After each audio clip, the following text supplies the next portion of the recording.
Hutton Hut. Nick Hines reporting for duty here on My Racehorse Live, and a happy December and a happy holidays to each and every one of you out there in My Racehorse Land. It's been a crazy couple of weeks coming off of a big November 23rd.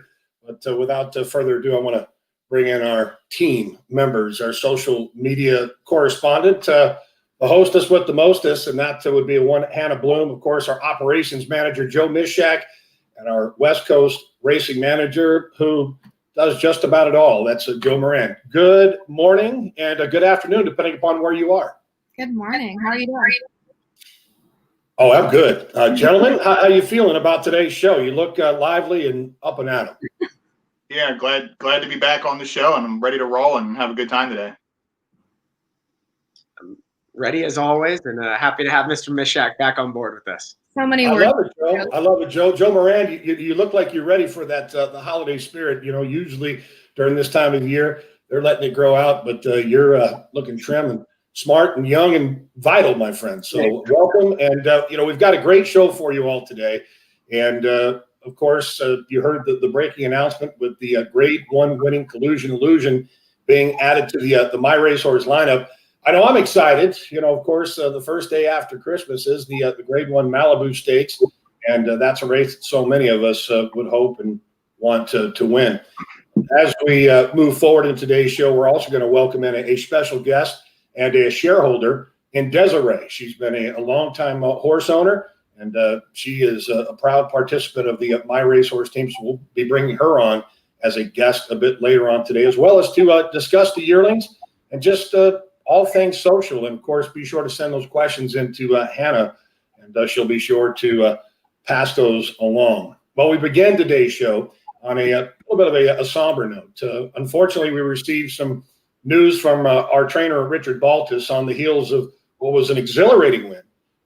It was about a couple of weeks ago. It's been about a week and a half that we saw on that Monday with Vertical Threat winning the Steel Valley Sprint for his third career win and his second stakes victory. But Joe Moran, I know that you are close to the Richard Baltus camp.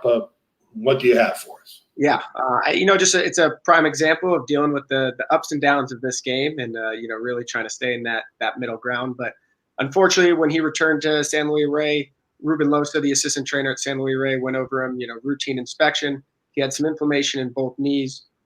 Precautionary, we took x-rays. Those x-rays revealed chips in both those upper joints and those knees.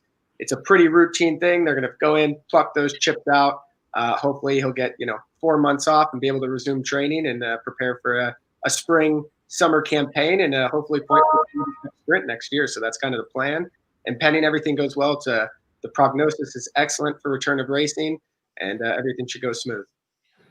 Yeah, the good news is that at no point were any signs of lameness discovered, as you had alluded to. Ruben Loza, who not only a top number one assistant for Richard Baltus, a longtime assistant for your Hall of Fame trainer Bobby Frankel, and in this type of situation with a horse like this, he's young, and rest and recovery being key. I had an opportunity to reach out for Wayne McElraith, who's renowned and written books on surgeries, worked on Breeders' Cup panel along with Dr. Bramlage. And, as you had just stated, as well as this might look as a major setback, for me, this is even a bigger setup for a huge campaign the latter end of 2021. Yeah. And, we kind of talked about it as well. He's a horse that has had a decent campaign, has been in training for quite some time. And some things are always kind of come as blessing in disguises. Looking back at him as a 2-year-old, he had a little minor setback, allowed him to mature, grow up developmentally, and, to me, turned him into the horse he was right now. Yeah, well, we'll be excited to get him back on the track. And, of course, we'll keep you updated on Vertical Threat. That operation is to take place a week from tomorrow. So that would put us at December 12th. So, Joe, I'm sure you'll be sending messages out and updates to the partners. And, again, having been a former trainer of 14 years, this is, quite frankly, a routine surgery. So let's look forward. Let's not look back, but we can reflect on its accomplishments. But on that note, as much as we would have liked to have taken Vertical Threat into that Grade 1 Malibu the day after Christmas, opening day at the Great Race Place, we welcomed in a new addition the grade one winning a Collusion Illusion. Joe Moran, Joe Mishak. I know that both of you have been able to spend time with Collusion Illusion's trainer and the horse himself. Joe Moran, we can start with you. What has impressed you most about Collusion Illusion and his races?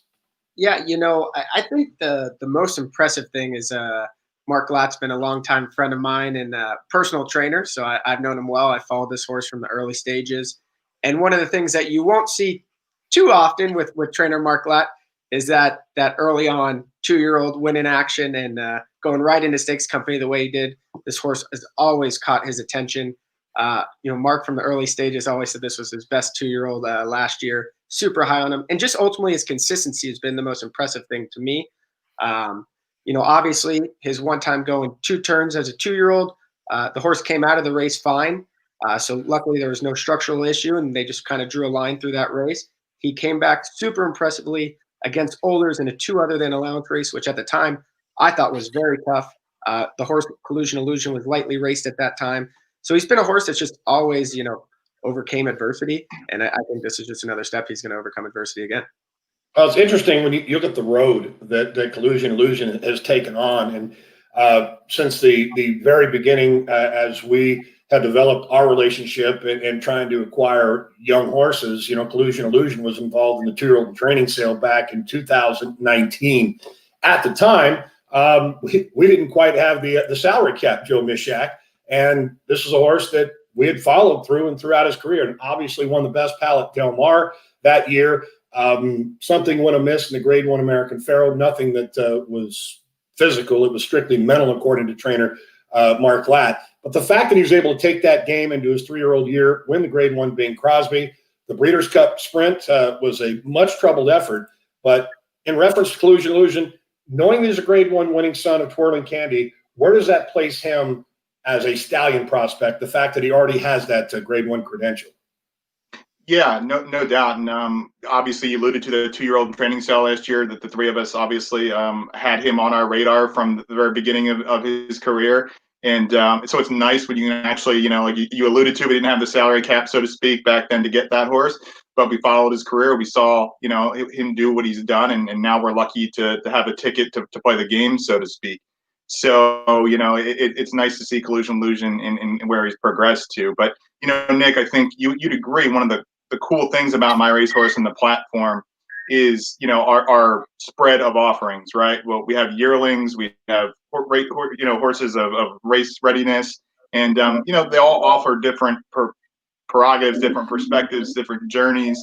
And with a horse like Collusion Illusion, the biggest thing that he has going over any other horse, say, for example, the 17 yearlings that we just bought, sure, some one of those horses, 2 of those horses, whatever, they could become, the next big horse and be worth tens of millions of dollars down the line. But the chances are it's not going to happen. Only typically 1% of horses become Grade 1 winners.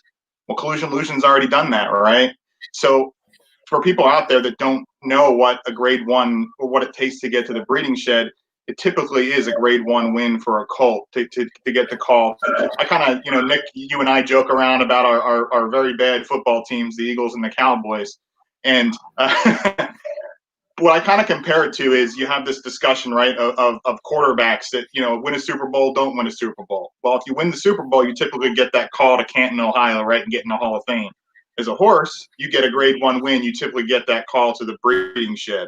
So that's kind of, what he's done. He's won a Grade 1 race, and one of the things we've all loved about him is being by Twirling Candy, who's the son of Candy Ride, who's becoming kind of a sire of sires, so to speak, with Twirling Candy and Gun Runner and all these horses, that developed later on in their career. So yes, we're excited. We saw Collusion Illusion's potential as a 2-year-old.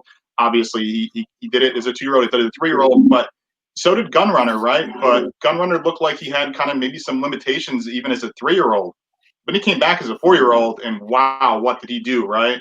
And so to me, into My Racehorse team, that was what's so exciting about Collusion Illusion, is not so much that, yes, we're kind of piggybacking off the efforts of what he did as a 2- and 3-year-old. But how good is he going to get next year? And of course, there's no guarantee there, but I'm pretty excited about it. And it was definitely a big catalyst for why we wanted to purchase this horse moving forward. Well, obviously, he's going to have a tremendous say in reference to the sprint program here in Southern California, and there'll be an opportunity for him to ship as well. Because if you look at the sprint division, the males in particular, CZ Rocket is a horse that comes to mind. You go back to that Santa Anita Sprint Championship, and the dynamic of that particular race didn't favor him. But CZ Rocket finishing second in the Breeders' Cup Sprint. Collusion Illusion with a troubled effort. Can you confirm that the Grade 1 Malibu is indeed the target? Yeah, I can confirm that to trainer Mark Latt. That's going to be the immediate target and the 3-year-old campaign. He is scheduled to work tomorrow morning as well. So I'll be out there at Santa Anita. He'll breeze tomorrow morning, and that will be kind of the start to the Malibu right there. That's excellent news. And of course, the likes of Nashville perhaps showing up, Charlton. I personally think that Collusion Illusion has a seasoned edge versus the likes of those two. And of course, Charlton coming off of a long layoff. Well, I know that we put together a little video, a little montage, if you will, for Collusion Illusion. Let's take a look at that. So, you want to own a racehorse?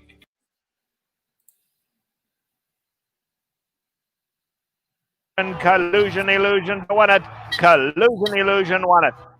Collusion Illusion is really developed in his 3-year-old season and has become a very, very nice looking horse. Looking forward to his 4-year-old season, perhaps after the Malibu, the day after Christmas at Santa Anita. Straight 3-1 going 7 furlongs. I think will be right up his alley. He's really at his best when he draws more to the outside. And unfortunately, in the Breeders' Cup, he was drawn well enough inside that I think it affected performance. And line. They're off in the Breeders' Cup Sprint. He broke okay. He's never shown, a ton of out of it, but he doesn't like to be inside. And after that, the race was kind of over. But he actually finished up nice. It's hard to tell on TV, but he was actually making a little move after that. It's a big task for a 3-year-old to run in the Breeders' Cup. But, I think he has a bright future. And if he keeps going and improving, he should have a great 4-year-old campaign. He's a horse that hopefully in his 4-year-old year will make a Met Mile horse. Coming to the 16th pole, Collusion Illusion. It's coming after Ragtime Blues now. And Collusion Illusion is a serious racehorse. He blows on by and will win stylishly. I'm also anxious to get the horse on the grass. I've trained several twirling candies, and there hasn't been one yet that didn't in grass. His record's awfully good on dirt, but my suspicion is he may really take to the grass. So that might be something we look forward to in his 4-year-old season. The upside for Collusion Illusion I see next year is he should only continue to improve with his pedigree. He comes from a very nice Donald Disney family, which A Priority and Bohemian Squall actually had to his dam, and they all got better with age. Collusion Illusion's an interesting stallion prospect because he's by Twirling Candy, and Twirling Candy is very young in his career, but he has been very successful. He has a new stallion out there named Gift Box who's standing at Lane's End. They show great versatility, and I think this horse is going to be the same when he gets on the grass. And, he's only sprinted so far, so we'll see what distance he can run also. But Twirling Candy is very popular, so that's very exciting for him to be a Grade-winning 3-year-old and a stakes-winning 2-year-old by Twirling Candy. Collusion Illusion is making a run down toward the rail. And Hartwood, and on the far outside, Lexitonian is flying late. Collusion Illusion, Lexitonian, these two, Collusion Illusion and Lexitonian. 1-2 on the wire in the Bing Crosby. All right, so Collusion Illusion available. From what I understand, Joe Mishak, we're going to move on, of course, to talk about the yearlings and amongst other things, and of course, bringing in our guest, Desiree. What's the cost to get involved with Collusion Illusion? No, bring it up to Joe Moran. He's the man. We can get in for a modest $30 for Collusion Illusion. Wow, that's awesome. Head to the My Racehorse website. You can indicate interest right now and take care of that to make sure you're on our indicate interest list. Yeah, I think the possibilities are endless there. I think it's just the tip of the iceberg. It sounds as if there's going to be some fun options going forward. But as Joe Mishak alluded to, having that Grade 1 already in his holster is certainly going to take us a long way. So be sure to check it out at myracehorse.com. Collusion Illusion on target for the Grade 1 Malibu opening day Santa Anita the day after Christmas. And what a gift indeed that would be. All right, so with 14 yearlings in the Future Stars bundle, we're going to focus on 3 fillies, exonerated the 2019 model, Lottie Da, 2019, and Margaret Ray. And the first, of course, exonerated, going to be trained by Richard Mandela. Joe Mishak, can you enlighten us on the 3 fillies in the Future Stars bundle? Yeah, definitely 3 fillies, 2 of them that are down at Silver Springs farm right now in Lexington. That would be the exonerated honor code filly that I know that our Hannah Bloom's dad was interested in at the yearling sale this year as well, being that he owned the half to this horse, Sky Diamonds, who's a very good graded stakes sprinter out in California. And her and Lottie Da, the Into Mischief filly was also a filly in my opinion. They're kind of 2 different fillies back when we bought them at the yearling sales, as you'll both remember. Exonerated was a kind of a bigger filly coming out of that honor code family that looked the part physically, looked like she was put together and going to be a nice scopy filly. The Into Mischief filly looked like she needed some time to grow and was kind of immature, both physically and mentally. But you're projecting yearlings in a lot of cases, and she really has. I was out at the farm a couple weeks ago, prior to the Breeders' Cup and after the Breeders' Cup, and I was very pleased what I saw with the Lottie Da Into Mischief filly in her progression and growth. They're galloping up to 3 furlongs right now, I believe, is the latest report that I got from trainer Kevin Noltemeyer down at Silver Springs. And the Margaret Ray, the Uncle Mo filly down at King's Equine down in Ocala with Raul Reyes, also doing very well. She was, pretty mature as a yearling when we bought her a couple months ago, and just going through the same progressions and learning lessons as a yearling.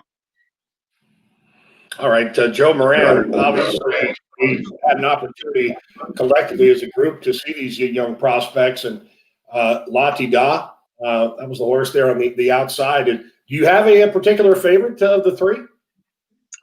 Wow, that's Put you on the spot. That's the name of the game. Well, I'll say Margaret Ray, 19. We didn't get to see her video, the Uncle Mo filly, but you'll see her right here, and I believe she's galloping on the inside. She was one that caught my eye at the sale. Uncle Mo just is crushing it as a stallion. So she's just one that really caught me spiritually at the sale, and she's one that I'm really excited to follow. Joe Mishak? I'm kind of like when I talked to Raul Reyes down at King's Equine, I said, Raul, you got 5 horses down there between the Empire Maker filly, Tapestry, and Just Louise, the American Pharaoh, and the Into Mischief. He said, Joe, I don't have a favorite at this stage of the game. It's way too early to tell, but they're all doing very well. They're all healthy, and that's what you can ask for at this standpoint. So I can't say that I have a favorite at this stage of the game, but I'm just very happy that they're all healthy, all progressing, and I'm liking what I'm seeing from that standpoint, and that's all you could ask for at this stage of the game. Yeah, that's the perfect answer. Of course, we do have our personal favorites, but the one thing I've found, the process consists of 60 to 90 days of break time and get them into a breaking training mode.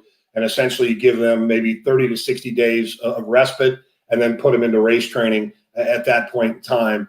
And I can imagine that that's going to be the process with these horses. Of course, in Kentucky, a lot of it is contingent upon the weather.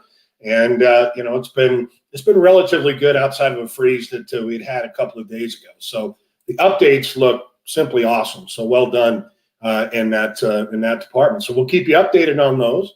And, Future Stars bundle. Got to love the sound of it, and I see great potential in the possibilities.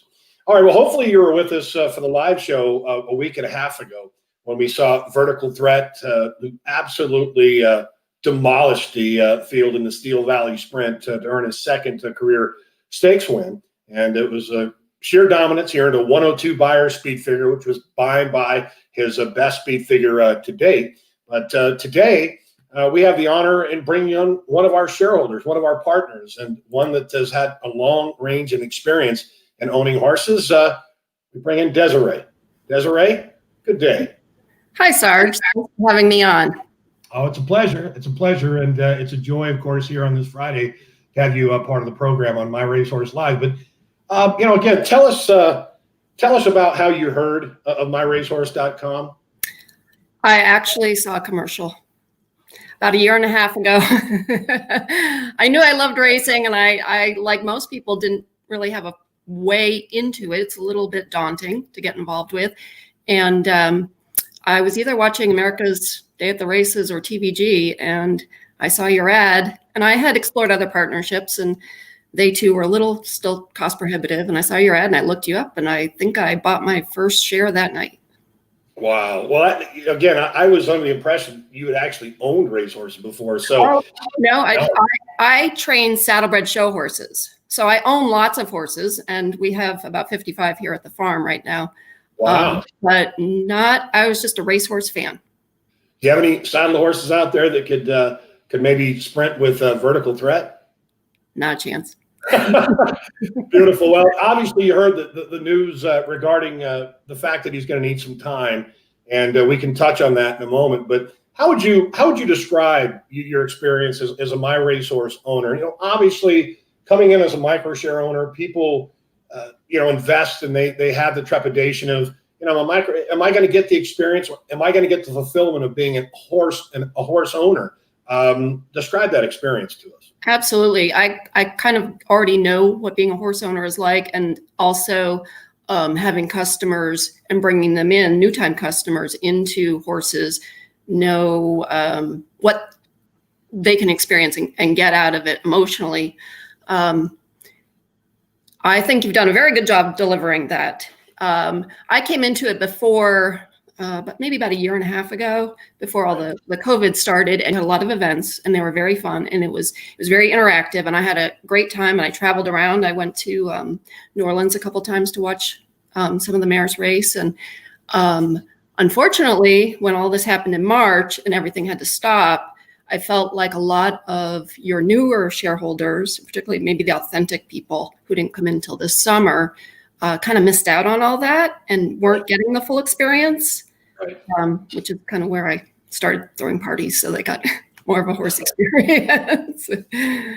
Oh, you took it upon yourself, and I think that's a big part of it. You kind of share the love and you share the experience. Absolutely. Having been around horses all my life, in kind of a roundabout way, somewhat like you, but yet my father having been involved in the horse industry since birth, but I kind of fell in love with animals before I fell in love with horses, and then along came racehorses. But I see obviously where you came in with it. But in reference to where you're at today from when you started, how many horses are you currently involved with? I'm not sure. A lot. Wow. That's unbelievable. I don't even know how many I own. Saddlebreds I own. So, I'd say maybe 20. Okay. Maybe 20 through My Racehorse. Do you have a particular favorite? I'm probably partial to the first ones I bought into. I mean, obviously I love Authentic. How could you not? That was a very special deal. But my very first horse I bought into was Daddy's Joy, and then Amandrea. So I got both those turf fillies. So yeah, they hold a special place. And Vertical Threat, he was probably the third one I bought into. He was a smart acquisition. Yeah, right. In fact, they all were, and it's good news that Amandrea is back in rhythm. She's up at Highlander there in Texas. They have a wonderful facility, and I would recommend that the shareholders, if you ever want to take a road trip, get with Joe Moran, Joe Mishak, and set up a time to meet with Jeff Hopper there. They have an outstanding facility. It's a beautiful place. In reference to Vertical Threat, you got the news this morning, and this is on the heels of that blowout victory a week ago, Monday. How did the emotions rage in victory, and how do they set with you today? I didn't have much reaction because being a trainer, I'm used to that sort of thing, and I know that it's it's not an uncommon issue, and it's pretty easily dealt with. You have to do the work, and then they come right back. I've certainly trained plenty of horses who have had bone chips, and we've had them removed, and they've gone back to 100%. So I didn't have the emotional range that maybe some people a little less familiar with the process might have, but rest assured, it'll be fine. Well, I love your positivity and the fact that you've had the experience, and for the folks out there that are involved in vertical threat, it takes your breath away because it's like, oh, we just won. We're going to go into the Grade 1 Malibu. Well, where does the journey from here take you with My Racehorse? Obviously, more prospects perhaps, and the young horses, and even a look at Collusion Illusion perhaps, who was offered up.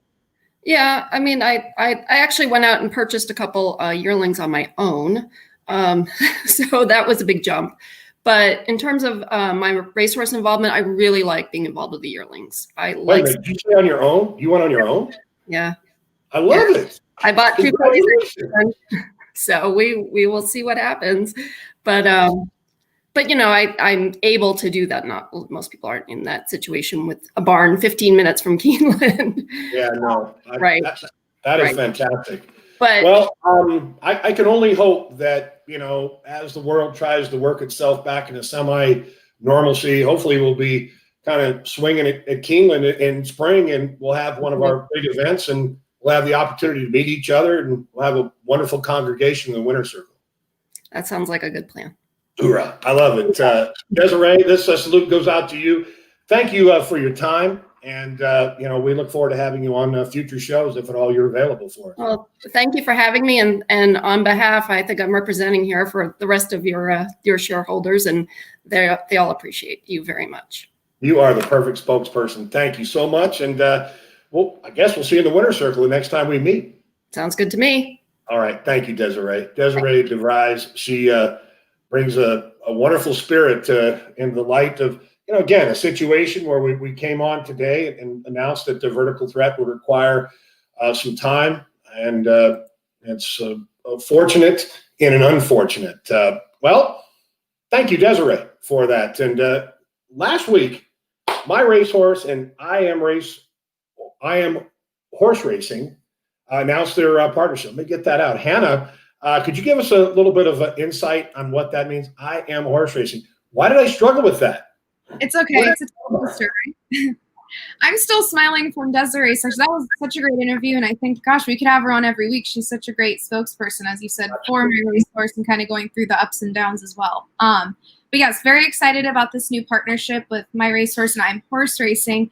It's going to highlight the Future Stars bundle, so we're going to follow along with them leading up for the next year or so, kind of following along. And so we have our first video that we put out last week, and so that's what we have to show you guys today. Now I'm messing up my words.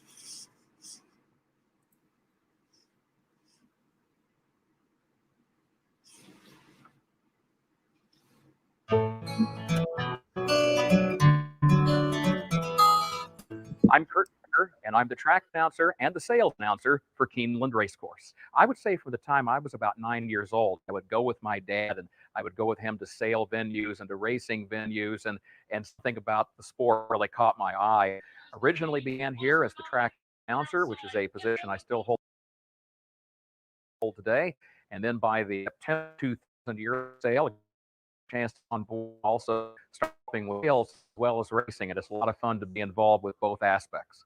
I can say that on any given sale day here, for me as the sale announcer, it's similar to being the track announcer, meaning I don't care how long one has done this job. There's always a certain amount of anticipation that builds with each day, and I start sensing it as soon as I drive through the front gate onto the ground. There will be a fourth jewel in the crown. He's an everlasting credit to the sport. American Pharoah has belted a Grand Slam in the Breeders' Cup. What a thrill it was to call the first Triple Crown winner in 37 years, then going on to win the Breeders' Cup Classic, and to call him in his final race. This year, it was a different type of situation because I was actually the announcer who was on the auction stand here at Keeneland when Authentic sold as a yearling.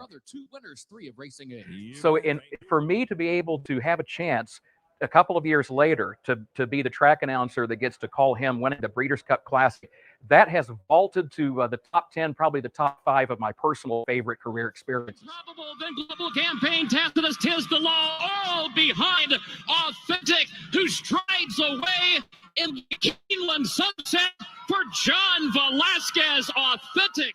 I also do some work when I'm not involved in the thoroughbred business. If I've got the year when I have some free time, I work with NASCAR, with Motor Racing Network, which is a radio network.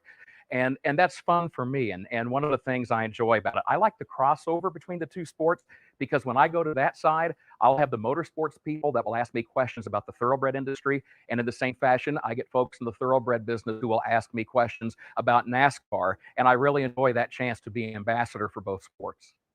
Frankly, I know so little about horsemanship. And I think one of the most beautiful things to witness, whether it's at the sales or whether it's at the races, is to spend time in the barn area. And I marvel at the men and women who do understand horsemanship and who do know how to communicate and work with horses. As far as my emphasis as a fan, great example is the Breeders' Cup this year, because there are so many horses, and I would point to Authentic as one particular example. That majesty and that ability to buckle down and show that kind of heart. Oh, you walk out of here at the end of the day and you say, I can't believe what I just witnessed. I am horse racing.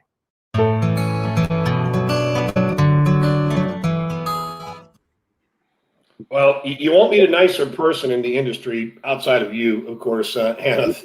Kurt Becker is the gentleman's gentleman. And, again, essentially kind of a jack of different trades, having worked with NASCAR and working with Keeneland, and not only as a reader, but also as a track announcer. So in reference to I Am Horse Racing, and of course, that was brought to you by Christina Blacker, Brittany Yurt, and I know they put their heads together for I Am Horse Racing. Explain quickly about that partnership as we get into our fan questions. Yeah, so like I said, it's going to specifically follow along with the horses from the Future Stars bundle, so the 14 Keeneland horses. And so it'll I believe 10 days we'll have a new video for you to look at and kind of see how those horses are progressing, the people that are with them every day that devote their lives to this sport. So really excited partnership that will have new stuff every few days for you guys.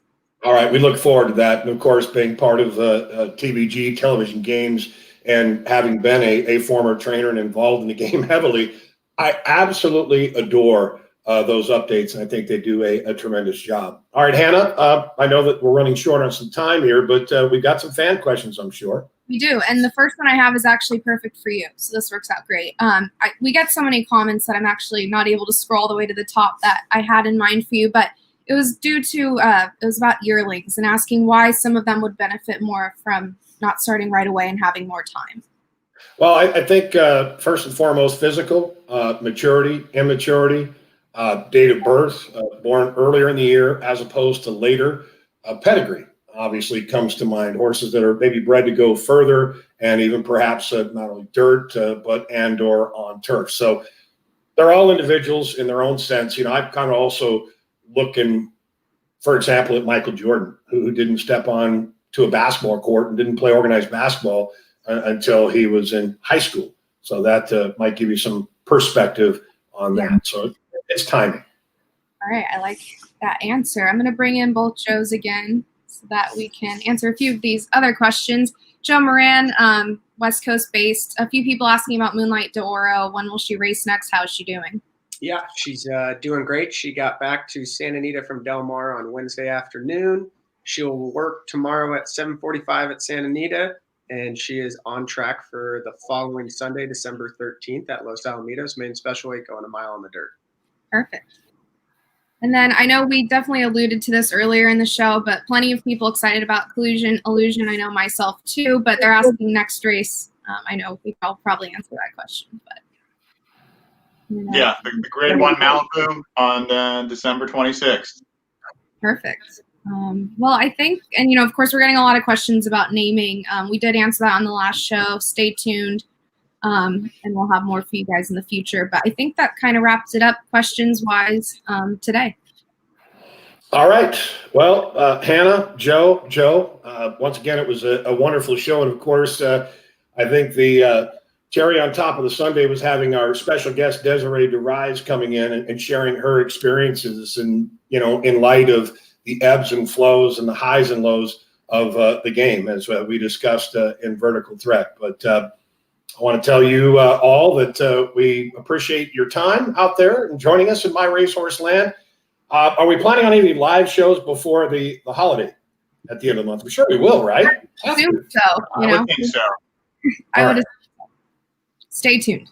All right, we'll Yeah, keep those I'm sure updates. we'll have some exciting news, right? We always have exciting news down the Oh, line. come on, there's always exciting news. Every time you check the app, there's something exciting. So yes. Absolutely. It's the name of the game, 365 days a year. Well, I want to wish you all a wonderful weekend. And of course, we'll be back with a live show before you know it. On behalf of Hannah, Joe, and Joe, this is Nick Hines, the Sarge, saying until next time, we'll see you in the winner's circle.